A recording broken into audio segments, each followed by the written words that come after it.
Bom dia, meus amigos. Prazer novamente estar com vocês aqui.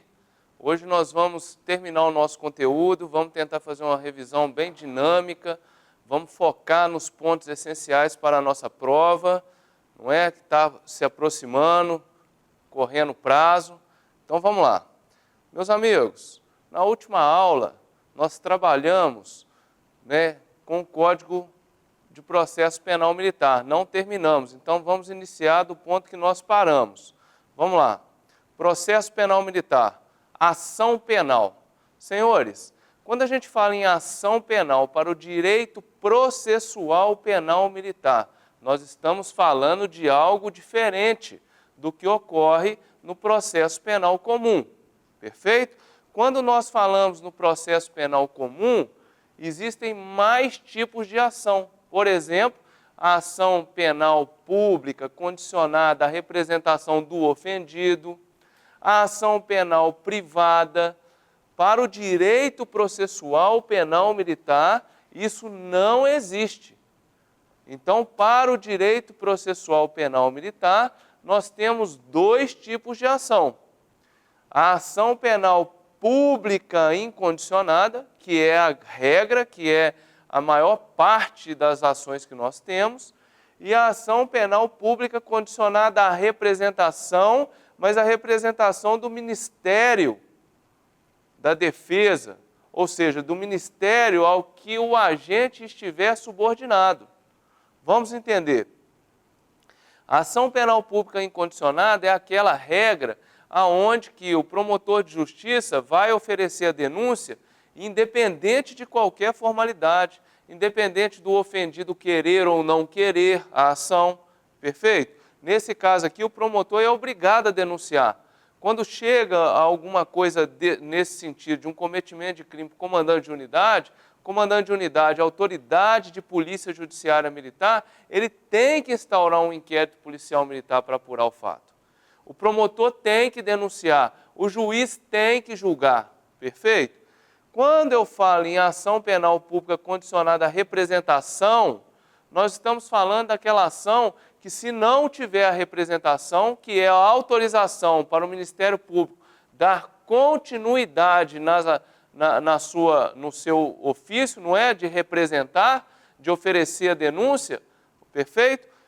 Isso não vai se perfazer, perfeito? Então, só vai seguir essa ação se o representante, aqui no caso o Ministério da Defesa, formular realmente a representação. Aí ele vai autorizar o promotor a oferecer a denúncia.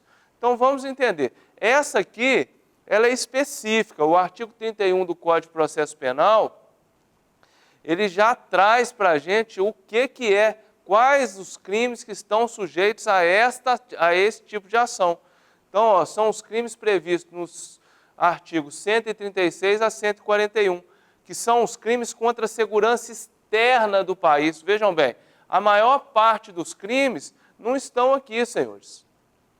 Perfeito? Esses crimes são aqueles que atentam contra o país mesmo, aquele crime de espionagem, esses crimes aqui. Perfeito? Nesse caso, o que acontece?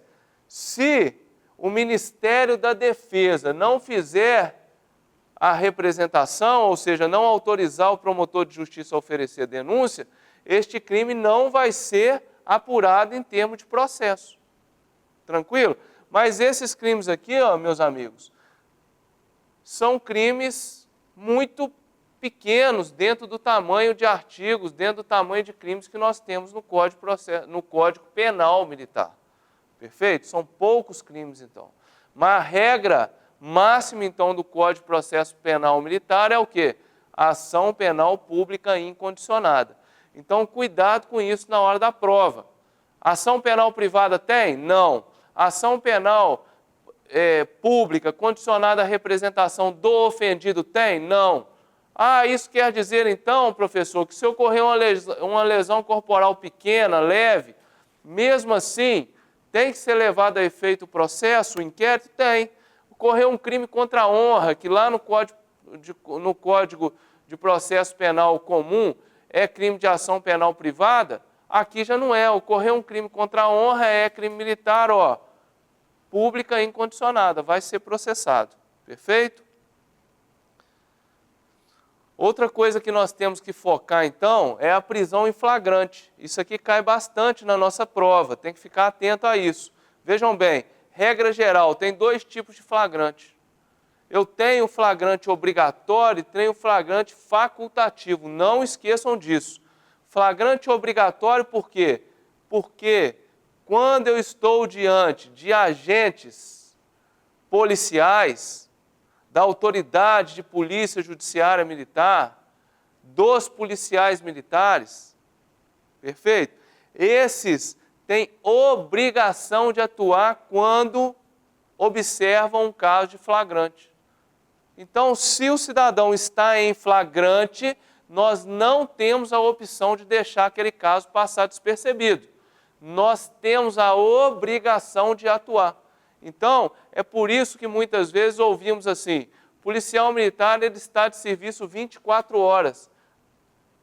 Justamente por conta dessa regra. Se eu vejo um fato ocorrendo em flagrante, por mais que eu não esteja de serviço ou esteja até de férias, eu estou obrigado legalmente a tomar as providências legais, prisão em flagrante. Perfeito? Então vamos lá. E o flagrante facultativo?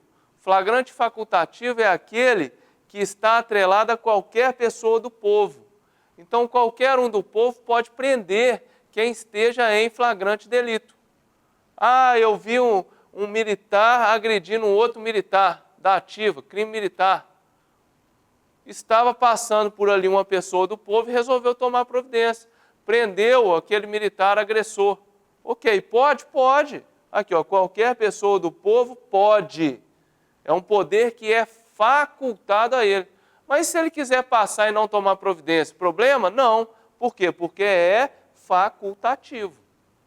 Agora, se nós, autoridades policiais, não tomarmos providência, aí tem consequência, inclusive criminal. Perfeito? Meus amigos, o Código de Processo Penal, tanto comum quanto militar, elegem 4 situações que vão caracterizar a flagrância, ou seja, o flagrante delito. Então, para existir um flagrante, para existir prisão em flagrante, eu não posso inventar hipóteses, senhores. Eu estou atrelado a essas 4 possibilidades legais. Perfeito? Então vamos lá, 244. Considera-se em flagrante delito aquele que...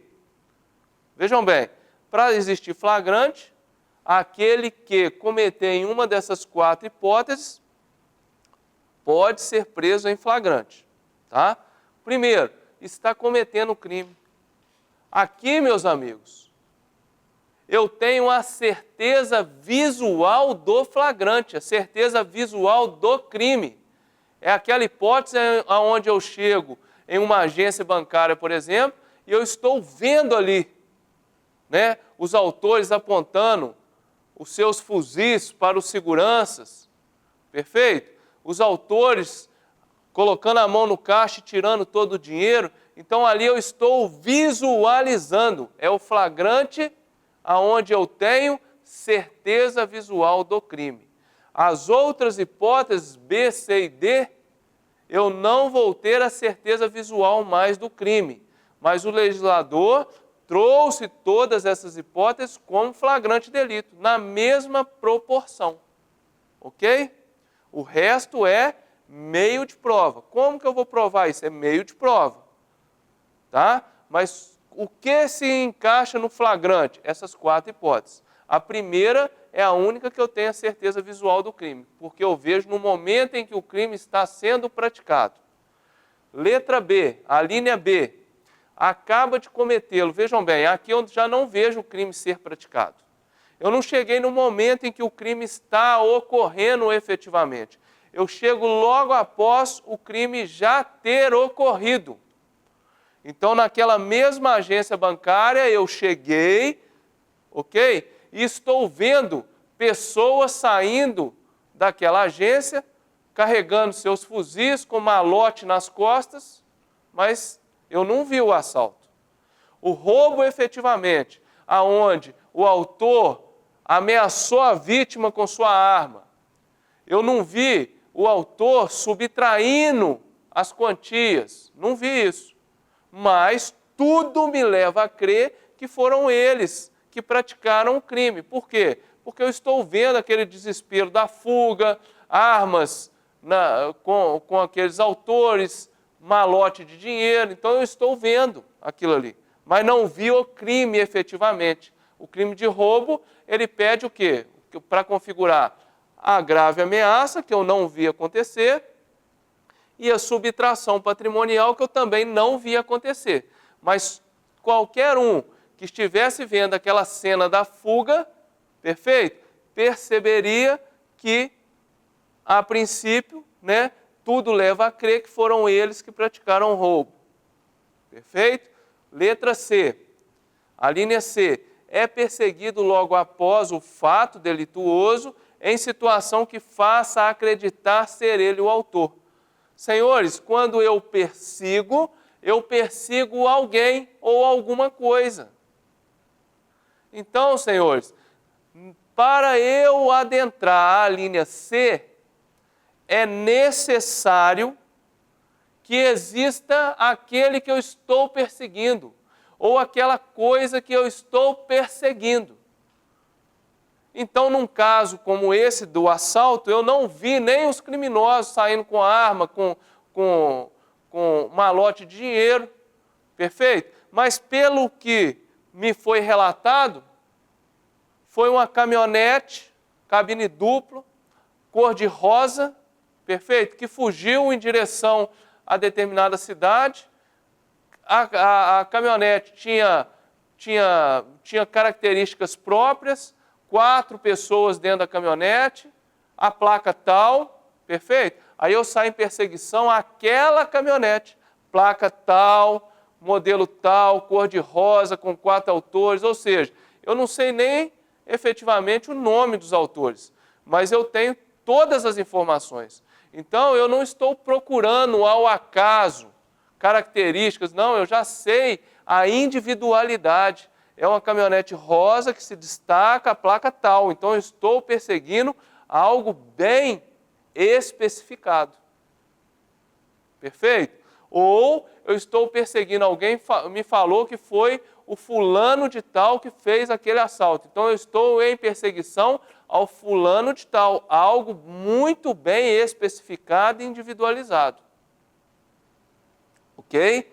Não vou entrar nesse mérito logo após e logo depois, porque não dá tempo e nem é o nosso foco, não é? Então vejam bem, só entendendo que logo após e logo depois da linha D aqui, é algo que tem uma proximidade temporal com o fato ocorrido. Ok? Então vamos lá. E a linha D? É encontrado logo depois com instrumentos, objetos, material ou papéis que façam presumir a sua participação no fato delituoso. Aqui na letra D é o que nós falamos de rastreamento. Perfeito? Aquele ali eu não tenho uma característica muito específica. Eu tenho lá, ó, é um indivíduo de calça jeans com camisa branca e ele está com a arma cromada, um revólver na cintura, ele subtraiu um celular marca Samsung, perfeito? Então eu tenho características que se eu abordo essa pessoa, eu saio procurando várias pessoas nessa característica. Abordo um não é, abordo o outro não é, abordo o outro não é, de repente eu abordo um camarada. Que as características batem, que ele efetivamente está com a arma dessa na cintura e está com o celular marca Samsung. Tudo me leva a crer que pelo que está com ele, instrumentos, objetos, material, papéis, tudo me leva a crer que foi ele o autor do crime. Então ele é encontrado ao acaso. É por isso que aqui eu não tenho aquele indivíduo muito especificado que eu vou atrás dele, não. Tá? Então é o nosso rastreamento. Nas infrações permanentes, considera-se o agente em flagrante enquanto não cessar a permanência. Então, meus amigos, crime permanente é aquele que se protrai no tempo. Se eu tenho um crime que é permanente, por exemplo, um sequestro, enquanto o sequestrado estiver em cativeiro, o crime vai se protraindo no tempo. 15 dias se passaram, o sequestrado está lá, ainda existe o flagrante, porque é um crime permanente. Perfeito? As infrações relacionadas ao tráfico. Muitas espécies do tráfico vão ser permanentes. Por exemplo, guardar a droga em depósito. Enquanto a droga estiver ali guardada em depósito, o crime se protrai no tempo, é uma infração permanente. Então, se o traficante recebeu a droga hoje e eu dei um pulão lá na casa dele, depois de 20 dias e a droga estava lá, efetivamente, então para cair naquele guardar, ter em depósito, não é? Eu vou chegar naquela situação e vai ser crime permanente e vai ser flagrante. Bom, senhores, vamos falar agora um pouco sobre a questão do APF.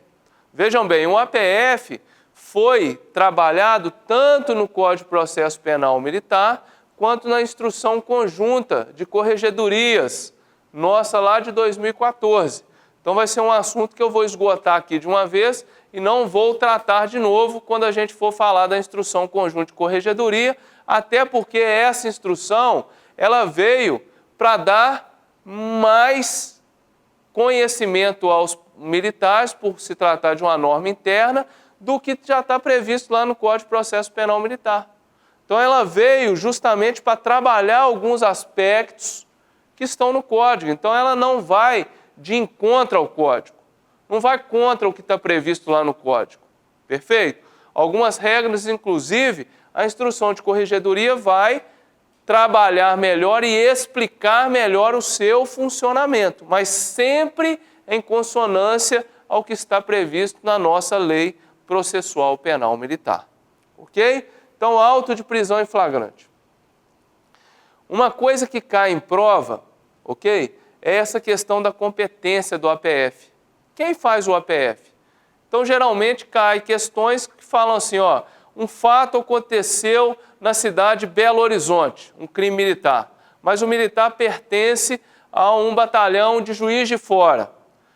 Perfeito? Quem instaura o APF? É o comandante direto do militar, ou seja, daqui da cidade de Juiz de Fora?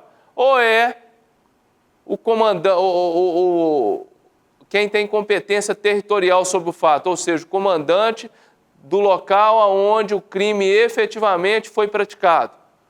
Senhores, como eu estou tratando de crimes militares, o Código de Processo Penal Militar não pede essa ascensão e essa ascensão funcional. Perfeito? Então isso aqui não tem nada a ver com a ascensão funcional, com poder disciplinar. Nós estamos tratando de crimes militares. Então, neste caso, quem tem competência para instaurar o APF ou até mesmo um IPM, se for o caso, é o comandante da unidade, que é a Autoridade Polícia Judiciária Militar, do local do fato, ou seja, de onde ocorreu o crime. Nada tem a ver com aquele comandante que tem poder disciplinar sobre o militar. Aí vocês vão falar assim, mas e se restar daquela apuração ali, daquele auto de prisão em flagrante, transgressões disciplinares? Ou seja, para punir aquele militar, o comandante do local do fato não vai ter competência, né? Porque o fato ocorreu em Belo Horizonte e o militar é de Juiz de Fora. Então, este comandante que instaurou o APF e detectou transgressão disciplinar residual, ele manda o APF, cópia do APF, para o comandante direto do militar, para aí sim abrir um procedimento administrativo para apurar a transgressão disciplinar. Mas o crime, quem apura é quem tem competência sobre o local do fato, o local onde o crime foi praticado. o preso será apresentado ao comandante ou oficial que lhe faça as vezes e, em se tratando de menor inimputável, será apresentado imediatamente ao juiz de menor. Então, prendi o militar. Não tem aquela questão de ficar dando voltinha, levar para cá, levar para lá. Não, é direto para o comandante do local onde o fato foi praticado. Direto para ele. Perfeito? Aí ele não está. Vou chamar o CPU, vou apresentar aquele militar e ele vai fazer contato com o comandante do local do fato. Perfeito? Para que as providências de polícia judiciária militar sejam tomadas. Essa questão do menor inimputável, é claro que eu tenho que lembrar o seguinte: crime militar para cair na justiça militar estadual, civil não comete. Perfeito? Porque a justiça militar estadual não julga civis. Mas, na justiça militar da União, essa sim julga civis. Então, um menor pode cometer um crime militar? Pode. Junto com o maior ou sozinho. Perfeito? Só que a regra não é levar ele para o quartel, no caso de crime militar da União. Eu vou ter que apresentar para o juiz de menor. Pessoa conduzida se recusa a assinar, ou se ela não sabe ou não pode fazer, então a pessoa, por exemplo, está com os 2 braços quebrados, como que ela vai assinar? Não tem jeito, né? Não pode fazer. O auto será assinado por 2 testemunhas, que lhe tenham ouvido a leitura na presença do indiciado, do condutor, das testemunhas do fato delituoso. Então, senhores, vejam bem, quando eu estiver falando de APF ou de IPM, aonde se exige testemunha, sempre 2, em número de 2. Tá? Então a lei colocou isso. Vou fazer um termo aqui onde a pessoa não pode assinar. Então alguém tem que assinar a rogo por ela.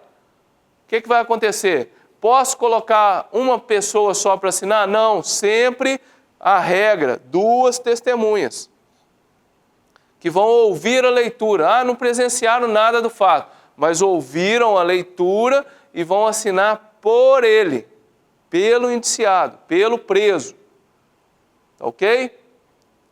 Falta de testemunha não impede o APF, que será assinado por 2 pessoas, pelo menos, né, e que hajam testemunhado a apresentação do preso.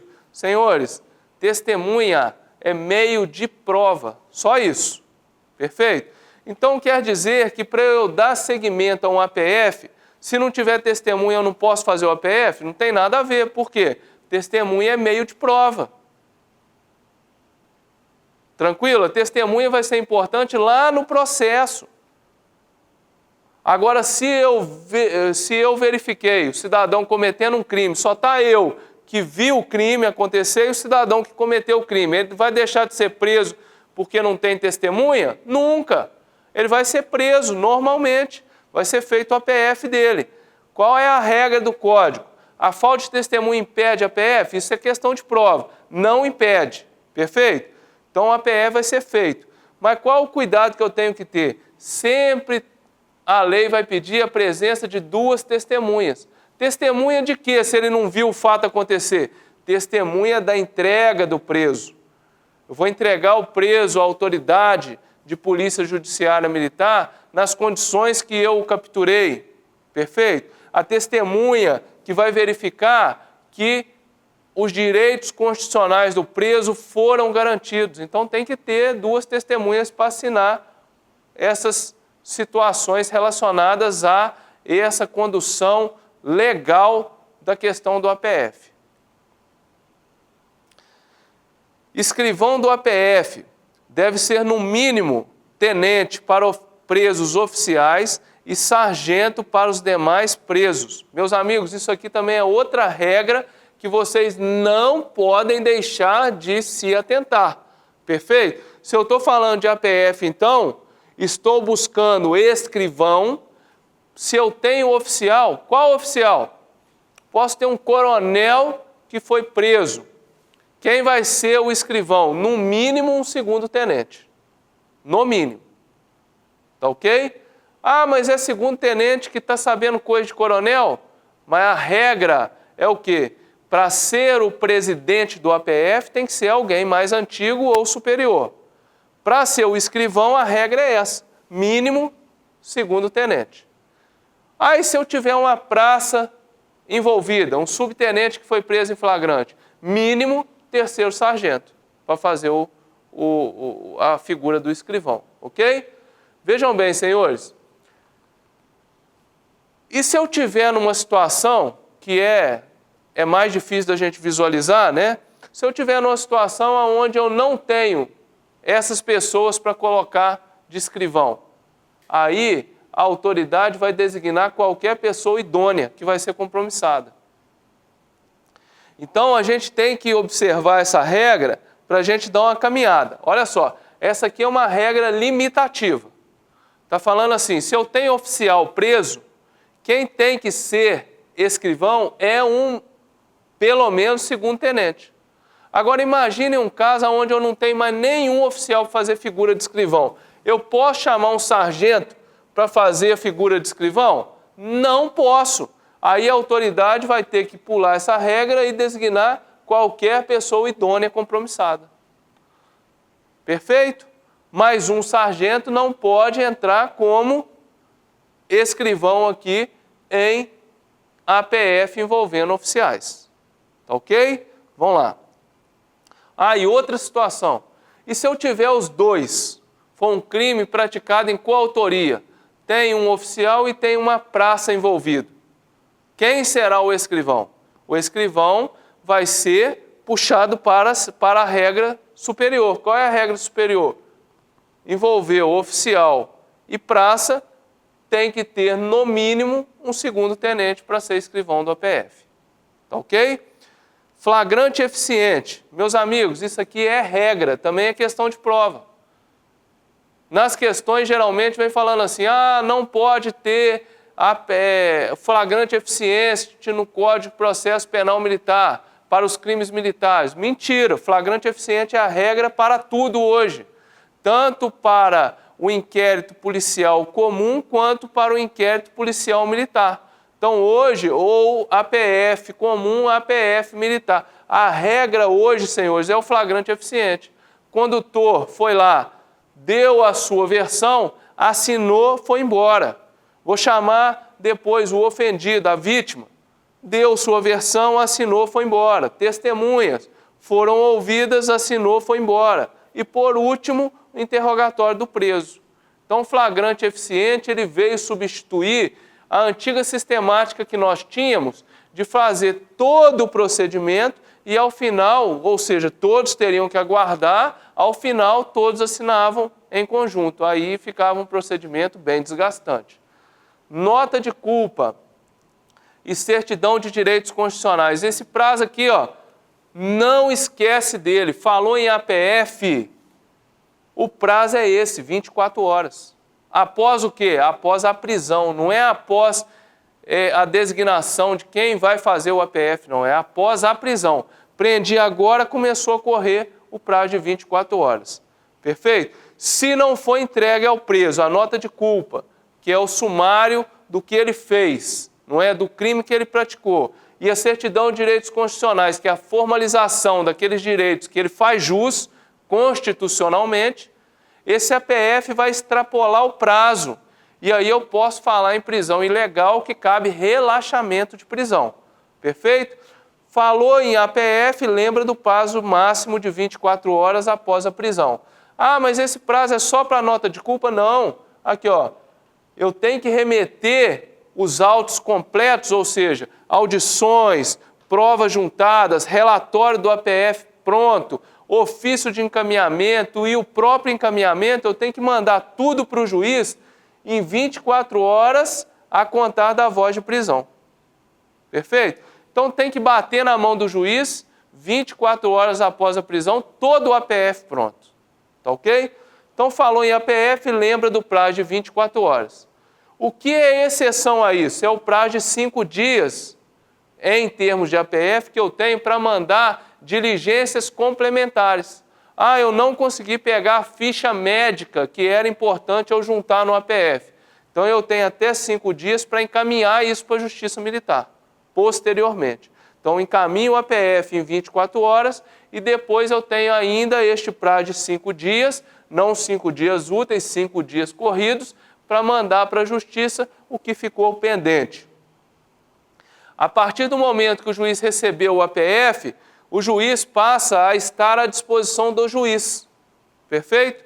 E vejam bem, mais interessante ainda, se o preso não informar nome do advogado ou não estiver sendo assistido por um advogado, eu tenho que mandar no mesmo prazo que eu mando para o juiz, ou seja, mesmo prazo de 24 horas a contar da voz de prisão, todo o APF para a Defensoria Pública. Perfeito? Então é muito mais interessante o preso apresentar o seu advogado, ou pelo menos o contato do advogado.